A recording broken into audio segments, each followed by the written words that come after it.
이번 56회차 승부식 주요 경기 첫 번째 조합입니다. 먼저 511번 경기 제주 SKFC 울산현대부터 분석 시작해보겠습니다. 제주는 4-4-2 포메이션을 기반으로 안정적인 수비와 빠른 전환 패스를 통해 경기를 풀어가려는 전략을 구사할 예정이며, 유리 조나탄은 최전방에서 제공권 싸움과 마무리에 집중하며 남태희는 중원에서 빠른 패스 전환과 전방으로의 연결고리 역할을 맡을 계획이며, 이창민은 측면에서 빠른 돌파와 대각선 침투를 시도하겠지만 최근 경기에서 체력 저하와 수비 집중력 저하가 두드러졌고, 김학범 감독 경질설이 나올 정도로 팀 분위기가 흔들리고 있는 상황이며, 최근 강원전에서의 3실점은 선수단의 집중력이 떨어진 것을 방증하는 장면이었고, 팬들의 불만이 쏟아지는 가운데 선수단이 부담을 느끼며 경기 초반부터 실점을 허용할 가능성이 크다. 울산은 4-4-2 포메이션을 바탕으로 강한 압박과 빠른 전환 패스를 통해 경기를 장악할 계획이며, 허율은 최전방에서 빠른 발을 활용해 상대 수비 뒷공간을 노릴 예정이며, 이청용은 중원에서 빠른 전환 패스를 통해 공격 템포를 끌어올릴 전망이며, 보야니치는 중원에서 수비 커버와 패스 전개를 동시에 책임지며 제주 수비진의 간격을 흔들어 놓을 가능성이 크고, 울산은 최근 보야니치가 복귀한 이후 중원에서의 압박과 패스 전개가 더욱 매끄러워졌으며, 이청용이 경험을 바탕으로 경기를 조율하면서 후반부로 갈수록 경기 흐름을 장악할 가능성이 높고, 특히 제주가 체력적으로 무너진 상황에서 울산의 대각선 침투와 측면 크로스는 제주 수비진을 무너뜨릴 강력한 무기가 될 전망이다. 울산은 보야니치의 복귀와 이청용의 노련한 경기 운영을 통해 경기 흐름을 완전히 장악할 가능성이 크고, 후반부로 갈수록 울산의 빠른 전방 압박과 대각선 침투가 제주 수비진을 더욱 흔들어 놓으며 결정적인 득점 기회를 창출할 가능성이 높다. 두 번째 522번 강원FC 김천 상무 분석 시작해보겠습니다. 강원은 4-3-3 포메이션을 바탕으로 빠른 전방 압박과 측면 돌파를 시도할 계획이며, 코바체비치는 최전방에서 제공권 싸움과 마무리에 집중할 예정이지만 최근 제주 원정에서의 체력 소모로 인해 이번 경기에서 득점력을 유지하기 어려울 가능성이 크고, 김민주는 중원에서 빠른 패스 전환을 통해 공격 템포를 유지하려고 하겠지만 김천의 압박에 의해 패스 연결이 끊길 위험이 크고, 김동현은 측면에서 빠른 돌파를 시도하겠지만 피로 누적으로 인해 후반부로 갈수록 돌파 시도가 무뎌질 가능성이 높고, 강원은 최근 제주 원정에서 체력 소모가 상당했던 만큼 경기 후반부로 갈수록 압박 강도가 급격히 떨어질 전망이다. 김천 상무는 4-4-2 포메이션을 기반으로 체력적인 우위를 바탕으로 강한 압박과 빠른 역습을 노릴 계획이며, 박상혁은 최전방에서 빠른 발을 이용해 상대 뒷공간을 공략할 예정이며, 이동주는 측면에서 빠른 돌파와 대각선 침투를 통해 공격 템포를 끌어올릴 전망이며, 이동경은 중원에서 빠른 전환 패스와 페널티 박스 하프 스페이스 공략을 시도할 가능성이 크고, 김천은 최근 충분한 휴식을 취하며 컨디션을 끌어올린 상태이며, 강원이 체력적으로 무너질 후반부에 더욱 강한 전방 압박을 시도하며 공격 흐름을 장악할 가능성이 높고, 김천은 특히 후반부로 갈수록 측면에서의 수적 우위를 활용해 대각선 크로스와 빠른 전환 패스를 통해 강원의 수비 간격을 흔들어 놓을 전망이다. 김천은 충분한 휴식을 취한 상태에서 강한 전방 압박과 빠른 전환 패스를 통해 경기를 주도할 계획이며, 후반부로 갈수록 강원의 체력 저하가 뚜렷해지면서 김천의 측면 돌파와 대각선 침투가 더욱 위력을 발휘할 가능성이 높고, 결국 김천의 강한 압박과 빠른 전환 패스가 경기 흐름을 완전히 장악할 전망이다. 세 번째 526번 광주FC 전북현대 분석 시작해보겠습니다. 광주는 4-4-2 포메이션을 바탕으로 홈에서 강한 전방 압박과 빠른 측면 돌파를 시도할 계획이며, 헤이스는 최전방에서 제공권 싸움과 마무리에 집중하며 아사니는 측면에서 빠른 돌파와 대각선 크로스로 페널티 박스 안쪽을 공략할 예정이며, 박태주는 중원에서 빠른 전환 패스를 통해 전방으로 볼을 연결할 계획이며, ACL 엘리트 경기에서 경험을 쌓은 후 자신감이 크게 상승한 상태고, 광주는 홈팬들의 열광적인 응원 속에서 초반부터 강력한 전방 압박을 시도하며 경기 초반부터 주도권을 잡기 위해 강력한 압박을 펼칠 가능성이 높다.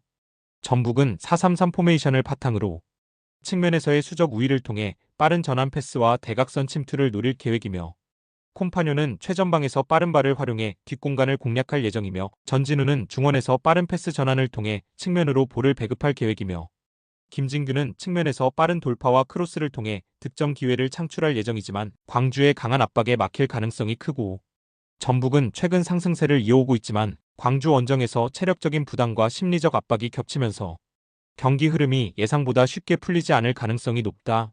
광주는 아사니와 헤이스를 활용한 빠른 측면 돌파와 대각선 침투를 통해 공격 템포를 끌어올릴 계획이며 후반부로 갈수록 광주의 전방 압박이 더욱 강력해지면서 전북의 공격 루트가 차단될 가능성이 높다. 56회차 승부식 1조합 최종 조합이며 참고해 주시길 바랍니다. 56회차 승부식 주요 경기 두 번째 조합입니다. 먼저 537번 경기 뉴캐슬 첼시 분석 시작해 보겠습니다. 뉴캐슬은 4-3-3 포메이션을 바탕으로 측면 전개와 강한 압박 전환, 빠른 속공 운영을 핵심 전술로 삼는다. 이삭과 반스는 전방 침투의 강점을 가지며 브루노 기마랑이스는 중원에서 템포 조절과 압박 회피 능력이 뛰어난 자원이며 조엘링톤, 셰어, 루이스, 타겟 등 일부 이탈자가 있으나 홈에서는 수비 집중력과 공격 연계 효율이 안정적으로 작동되는 팀이며 특히 초반부터 라인을 끌어올려 상대 중원을 압박하며 경기를 지배하는 패턴이 강하게 나타난다. 첼시는 4-2-3-1 포메이션을 기반으로 점유율과 전방 압박을 중심으로 한 주도권 기반 빌드업 축구를 선호한다. 잭슨, 콜 파머, 엔소 페르난데스는 빠른 전진과 창의적인 플레이를 이끄는 핵심 자원이지만 무드리크 징계 이탈 그리고 컨퍼런스 리그 소화 직후 체력 회복이 거의 불가능한 일정이 악재로 작용한다. 수비에서는 은쿵쿠, 포파나 등 이탈자가 누적되면서 수비 전환 타이밍이 늦어지고 간격 유지에 취약한 모습이 자주 노출되고 있고 무엇보다도 지속된 강행군으로 인해 후반 체력 저하와 실점률 증가가 뚜렷한 흐름이다. 뉴캐슬은 홈에서 전개 구조와 압박 효율이 정비되어 있으며 첼시는 체력 고갈과 전술 제어력 저하로 인해 조직력이 흔들리는 상황이며 중원 압박과 공간 활용에서 뚜렷한 격차가 발생하는 흐름으로 뉴캐슬이 우세 흐름을 완성할 가능성이 매우 높은 경기다. 두 번째 552번 경기 맨유 웨스트햄 분석 시작해보겠습니다. 맨유는 3-4-3 포메이션을 기반으로 활동량 높은 측면 활용과 전방 압박을 바탕으로 한 전개 운영이 특징인 팀이며 가르나초, 마운트, 에릭센은 전진 패스와 공간 침투에서 강점을 보이나 최근 빌바오와의 유로파리그 일정 직후 빠듯한 회복 시간 내에 또다시 리그 경기에 투입되는 강행군에 직면해 있고 특히 디오고 달로트, 마르티네스, 지르크제이 등 수비 및 전방 자원이 이탈하면서 수비 간격 유지와 전개 연결에서 피로 누적 현상이 누적되고 있고 공격 전환 시 움직임이 둔해지고 수비 전환 시 압박 타이밍이 밀리는 모습이 나타나고 있다. 웨스트햄은 동일한 3-4-3 포메이션을 사용하며 보행과 쿠두스를 활용한 역습 시 직선 전개에 특화된 팀이며 안토니오와 서머빌의 이탈이 아쉽지만 나머지 자원들의 체력은 충분히 확보된 상황이며 특히 최근 경기에서는 수비 안정성 확보, 후반 역습 전개를 통한 기회 창출 방식의 실리 축구를 택하고 있고 이번 원정에서도 라인을 내리고 역습 중심 운영으로 전반적으로 조심스러운 흐름이 이어질 가능성이 높다. 맨유는 강행군 일정에 따른 체력 저하와 전개 둔화가 눈에 띄며 웨스트햄은 원정 실리 전술을 고수할 가능성이 높고 전체적인 압박 흐름이 느슨해지고 공격 템포도 둔화되는 구조 속에서 무승부 흐름이 가장 합리적 선택지로 판단되는 매치업이다. 세 번째 559번 경기 토트넘 크리스탈 팰리스 분석 시작해보겠습니다.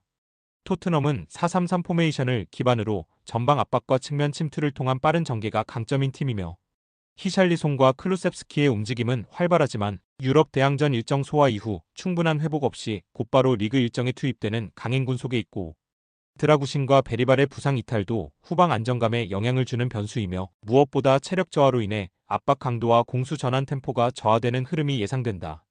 홈 이점을 활용하려 하겠지만 최근 경기력은 유럽 일정 이후 흐름이 무겁게 전개되고 있다. 팰리스는 3-4-3 포메이션을 활용하며 마테타와 에제를 중심으로 한 역습 전개와 순간 스피드가 강점이며 사르의 움직임도 위협적이지만 원정 경기에서는 라인을 내리고 실리 위주의 수비 안정화 흐름에 집중하는 경향이 강하고 두쿠레, 리아드의 이탈로 인해 중원 전개 완성도가 떨어지고 강한 압박보단 수비 간격 유지와 후반 역습에 집중할 가능성이 높고 최근 경기 흐름은 득점보단 실점 억제 중심의 운영이 돋보인다. 토트넘은 강행군 속에 체력적 부담이 누적된 상황이며 팰리스는 원정에서 실리를 중시하는 전술을 들고 나올 가능성이 높고 전체적으로 전개 속도와 압박 밀도가 모두 떨어진 경기에서 무승부 흐름이 가장 안정적인 선택이다. 56회차 승부식 2조합 최종 조합이며 참고해 주시길 바랍니다. 많은 경기들 중 좋아 보이는 경기들 위주로 유튜브에 조합픽을 올려드리지만 모든 경기들은 유튜브에 올릴 수 없는 점 양해 부탁드립니다. 이외에 다른 경기들이 궁금하거나 정보가 필요하신 분들은 영상 아래 고정 댓글로 말 걸어주시면 되시고요. 스포츠에 관심 있는 분들은 모두 환영합니다. 조건 같은 거 일체 없으니 편하게 말 걸어주십시오. 늘 말씀드리지만 스포츠의 정답은 어디에도 없습니다. 무조건 따라가라고 말씀드리는 것 또한 아니며 참고 정도만 해주시길 바랍니다. 다 같이 함께 좋은 결과 같이 만들어가 보자고요.